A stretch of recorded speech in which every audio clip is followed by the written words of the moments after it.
Baik sahabat-sahabat semua, selamat datang kembali dalam kelas online pengembangan kompetensi pendidik dalam mencegah perilaku bullying siswa untuk mendukung kurikulum merdeka bersama kelasdasya.com. Nah, sebelum kita membahas materi tentang pencegahan bullying ini lebih jauh, pada kesempatan kali ini kita akan membahas terlebih dahulu tentang fenomena bullying di satuan pendidikan. Baik sahabat-sahabat, langsung saja kita mulai ya.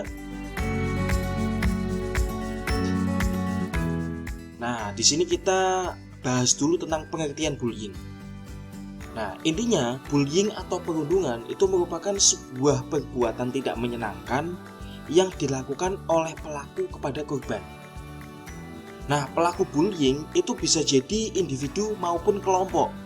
Begitupun korbannya, korban bullying itu juga bisa individu maupun kelompok. Ya. Nah, kemudian fenomena bullying itu bisa terjadi di dunia nyata maupun di dunia maya. Di dunia nyata itu ya kehidupan sehari-hari, interaksi langsung. Misalnya kalau di sekolah ya di kelas itu ya. Nah, kalau di dunia maya ya mungkin di Facebook ya, di komentar-komentar, di inbox, di WhatsApp dan lain sebagainya. Oke, next ya. Nah, bentuk perilaku bullying ini ada beberapa jenis ya, bermacam-macam. Ada bullying kontak fisik seperti memukul dan lain sebagainya. Kemudian juga ada bullying verbal, ada bullying non-verbal langsung, non-verbal tidak langsung, dan ada juga cyberbullying. Kita akan bahas poin-poin ini satu persatu. Kita mulai dari kontak fisik. Bullying kontak fisik itu seperti apa sih bentuknya? Ya bentuknya jelas ya, misalnya memukul, ya ada anak dipukul, itu kontak fisik itu. Ada kemudian menampar, itu juga kontak fisik. Kemudian menyentuh bagian tubuh tertentu atau pelecehan, nah itu juga bullying gitu ya. Nah, kemudian bisa juga mendorong gitu, menendang-nendang, pokoknya segalanya yang berhubungan dengan fisik, ya. Yang menyakiti fisik, yang melibatkan fisik, yang menggunakan fisik, di situ masuk kategori dalam kontak fisik, ya, bullying kontak fisik. Nah, kemudian verbal. Nah, verbal itu ucapan. Contohnya memanggil dengan sebutan tidak menyenangkan. Misalnya ada seorang anak punya julukan tapi julukannya itu jelek gitu ya, nggak menyenangkan. Anaknya pun kalau dipanggil dengan julukan tersebut dia nggak merasa nyaman. Nah, itu bullying itu secara verbal. Selain itu mungkin merendahkan, menghina, itu juga bullying. Mengancam, mempermalukan ya dengan ucapan-ucapan verbal itu juga merupakan bullying. Dan fenomena seperti ini tidak sedikit Bapak Ibu. Banyak sekali terjadi di sekitar kita. Ya. Oke, next ya. Nah, kemudian kita bahas tentang nonverbal langsung. Nah, nonverbal langsung itu contohnya gini, misalnya memandang sinis, menampilkan ekspresi wajah yang mengindikasikan merendahkan, mengejek, mengancam dan hal lain yang membuat tidak nyaman, ya. Kemudian juga menunjukkan sikap yang mengindikasikan sikap tertentu yang mana sikap tersebut mengindikasikan atau menandakan sedang merendahkan, mengancam, mengejek dan hal lain yang membuat tidak nyaman. Contohnya aja nih ya Bapak Ibu, misalnya di kelas ada kegiatan mengkoreksi jawaban teman-temannya misalnya. Ya saling tukar lembar jawaban atau saling tukar buku gitu. Nah, kadang ada fenomena seperti ini Bapak Ibu. Ada siswa tertentu yang kena bully di mana teman-temannya itu nggak mau mengoreksi buku yang punya dia. Ya, kalau misalnya mau kebagian buku punya dia itu temannya itu megangnya itu nggak mau megang secara penuh, tetapi cuma megang pakai jari sama jempol, seolah-olah menandakan bahwa buku tersebut najis, seolah-olah menandakan bahwa buku tersebut kotor. Padahal kan faktanya nggak begitu Bapak Ibu. Masa buku buat sekolah kotor? Masa buku buat sekolah najis? Kan nggak gitu. Nah, itu sebenarnya sikap ya, ekspresi yang mengindikasikan bahwa seseorang sedang menghina, ya. Itu juga merupakan bully. Dan itu perlu ditangani Bapak Ibu. Tidak bisa hanya dibiarkan begitu saja, karena kasihan juga korbannya. Yang korbannya bisa-bisa dia menjadi orang yang rendah diri nanti. Nah, kalau hal ini tidak ditangani, nanti para pelakunya juga menganggap hal seperti ini biasa. Menganggap penghinaan itu hal biasa. Padahal kan hal semacam ini tidak bisa dibiasakan Bapak Ibu ya. Dalam kehidupan interaksi sosial hal semacam ini tidak bisa dianggap remeh gitu ya. Ini harus ditangani. Next. Nah, di sini sekarang ada nonverbal tidak langsung. Tadi kan kita bahas nonverbal langsung. Ini nonverbal tidak langsung. Contohnya apa? Mendiamkan, mengabaikan, mengacuhkan, mengucilkan. Dan hal-hal ini dilakukan dengan kesengajaan.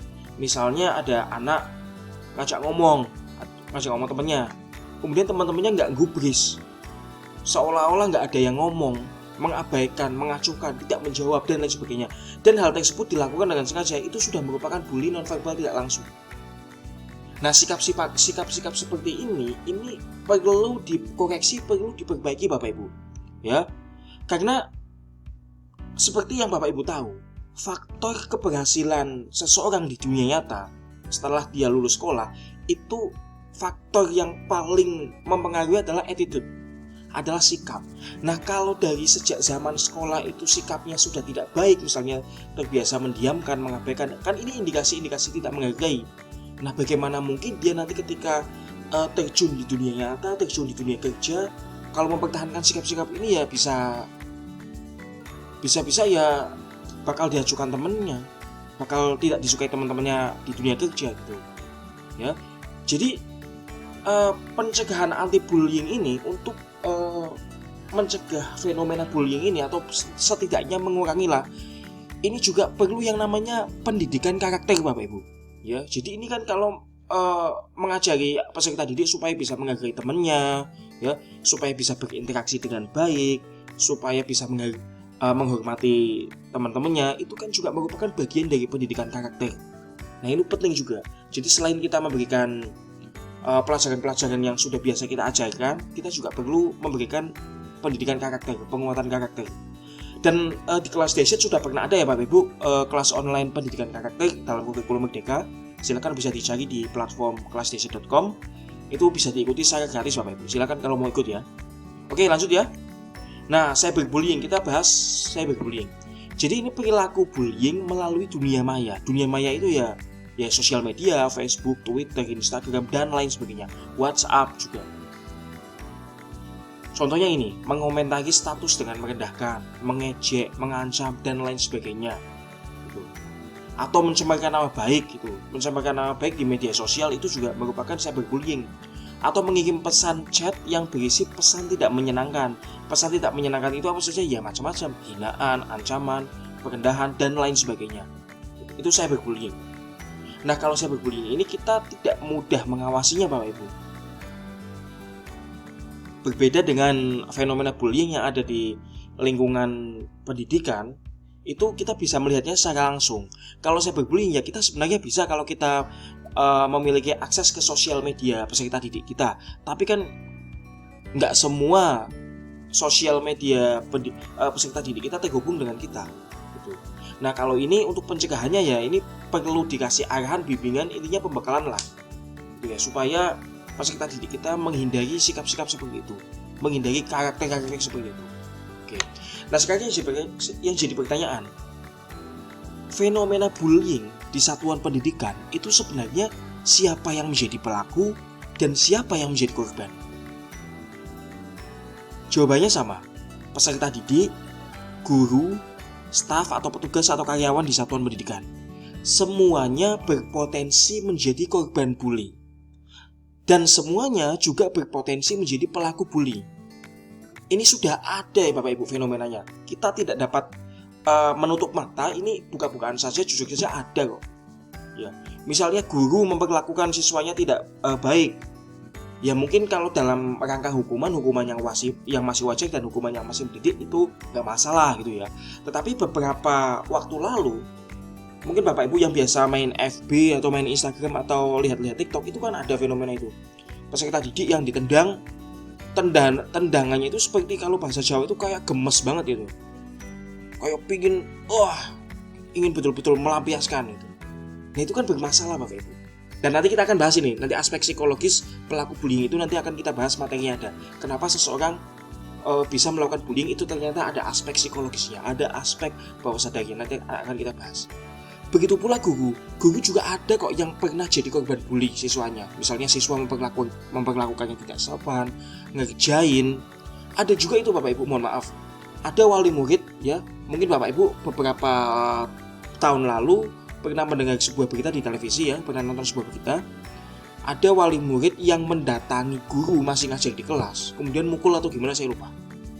Intinya mempermalukan, hanya karena dia tidak terima anaknya dipotong rambutnya gitu. Ya, hanya seperti itu. Jadi itu sampai gurunya itu dibully itu, dipukul atau diapakan ya, saya lupa itu. Itu jelas sesuatu yang tidak sedap ya di dalam dunia pendidikan, tidak sedap kita pandang di dunia pendidikan, dan hal-hal semacam itu perlu diatasi. Jadi kita tidak bisa menutup mata, faktanya memang begini, baik peserta didik, guru maupun pihak-pihak seperti staf, petugas karyawan di satuan pendidikan, semuanya berpotensi menjadi korban bully, dan semuanya juga berpotensi menjadi pelaku bully. Oke Bapak Ibu, pada materi-materi selanjutnya kita akan mulai bahas materinya lebih jauh lagi dan lebih seru lagi ya. Pastikan Bapak Ibu mengikuti materinya secara tuntas ya. Jika ada pertanyaan silakan bisa tanyakan di kolom komentar. Baik Bapak Ibu, untuk kesempatan kali ini saya rasa itu dulu. Sampai jumpa pada video yang berikutnya. Salam bahagia.